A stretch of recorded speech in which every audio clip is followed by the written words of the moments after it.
Hello, Morongo Basin, and listeners around the world online at Z107.7 FM.com. Here is the Z107.7 Local news for Tuesday, May 28th, 2024.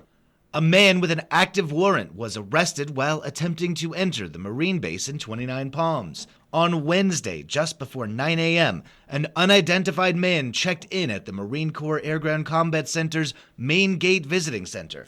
The man was found to have an active misdemeanor warrant in Riverside County related to possession of methamphetamine. Personnel at the gate advised the man that he would be extradited from San Bernardino County to Riverside County on his active warrant. San Bernardino County Sheriff's deputies were called and arrested the man. He was booked into the Morongo Basin Jail for extradition to the Riverside Sheriff's Department. A fire claimed a vacant house in Wonder Valley last night. A person dialed 911 to report what they said was arson at around 9:35 p.m. The fire was near the intersection of Valle Vista Road and Wilson Road in Wonder Valley. Officials from San Bernardino County Fire say that when their engines arrived, a vacant residential structure was completely involved in fire. They report that the fire was extinguished with no injuries to civilians or firefighters. The cause of the fire is currently under investigation. Tonight, the 29 Palms City Council will gather for a public hearing on revisions to the general fund and discuss event grants, contributions to local nonprofits, and a possible partnership. Reporter Heather Clisby has more. Tonight's meeting of the 29 Palms City Council will include a public hearing on proposed budget revisions for the general fund for fiscal year 2024-2025. The revisions include a cost of living adjustment for city employees and a fund transfer for the Animal Shelter Project. Council will then discuss community event grants and a recommendation to provide $20,000 in funding to the Dine 29 Food Festival and Restaurant Week. Next, Council will consider contributions to several nonprofit agencies. 4 organizations submitted applications and presented their funding requests at a mid-February workshop. Finally, the Council will consider partnering with Women of Color Global in applying for the Environmental Protection Agency's Environmental and Climate Justice Program. The meeting takes place on Tuesday, May 28th at 6 p.m. at City Hall, 6136 Adobe Road. It can be live-streamed or viewed on demand via the city's website, 29palms.org. Reporting for Z107.7, I'm Heather Clisby. The Yucca Valley Planning Commission will be hosting another review on pop-ups on 29 Palms Highway. Here is reporter Adeline J. Wells with more on tonight's meeting. The Yucca Valley Planning Commission will host another review on pop-ups on Highway 62. At recent meetings in both November and May, the Planning Commission considered ways to regulate outdoor sidewalk displays commonly found at secondhand stores throughout town. Town staff has drafted several recommendations from the past discussions. The Commission will also consider potential regulations on mobile food vendors and trucks as operable at both special events and in commercial zones. Yucca Valley does not have any regulations for such vendors outside of special events. They will consider options to allow food vendors to operate on private property. The presentations are two of several considered by both the Planning Commission and the Yucca Valley Town Council related to pop-ups on Highway 62. Town staff will also provide the Planning Commission with a demonstration of the town's Geographic Information System map, as well as the land development update. Tonight's meeting is open to the public and begins at 6 p.m. at the Yucca Valley Community Center. Reporting for Z107.7, this is Adeline J. Wells. A High Desert nonprofit received an additional service van to assist with providing disabled and senior citizens with rides as the result of the recent Dessert Soiree fundraising event. Reach Out Morongo Basin was the recipient of the donated Chrysler minivan, courtesy of the Yucca Valley Sunset Rotary Club and their fundraising efforts.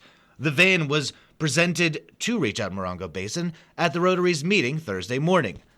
The annual Dessert Soiree raised more than $25,000 towards the purchase of the van, which will allow Reach Out Morongo Basin to provide even more rides to those who need to get to doctor's appointments or grocery stores. The Rotary Club thanked Bob Tenbrook of Yucca Auto Body for negotiating the purchase of the van. The Dessert Soiree fundraiser, held in April, raised additional funds beyond their initial goal, and Sunset Rotary Club has dedicated an additional $2,500 to the Boys and Girls Club for physical improvements to the facility scheduled for the fall. And finally, California Attorney General Rob Bonta recently issued an alert reminding tenants of their fair housing rights and protections. State and federal law prohibit discrimination in housing based on race, ethnicity, religion, national origin, sex, gender, sexual orientation, disability, and other protected characteristics. With the housing shortage and an affordability crisis facing our communities, it is crucial that tenants know and utilize their rights.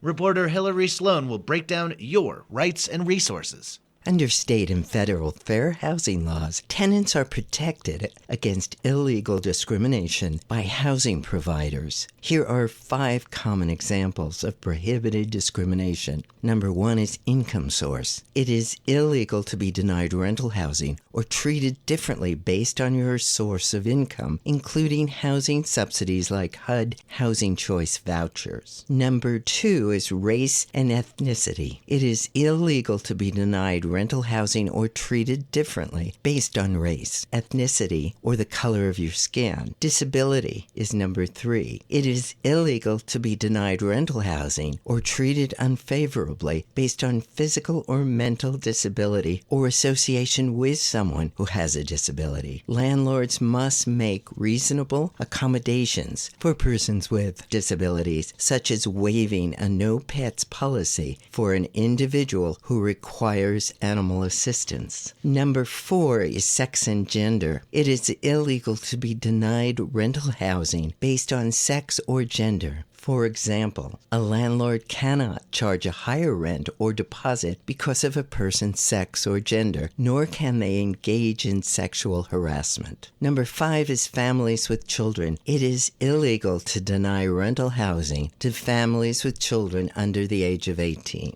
If you believe you are a victim of housing discrimination, you can file a complaint with the California Department of Fair Employment and Housing or the U.S. Department of Housing and Urban Development. Legal assistance is available through the National Fair Housing Alliance and lawhelpca.org. For more information, visit our website at Z107.7fm.com. For Z107.7, this is reporter Hillary Sloan.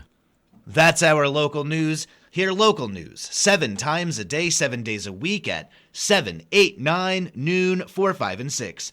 If you hear news happening, let us know about it. Email us at tips@Z107.7fm.com. Reporting for the Morongo Basin News Leader, the award-winning Z107.7 Local News, I'm Jeff Harmatz.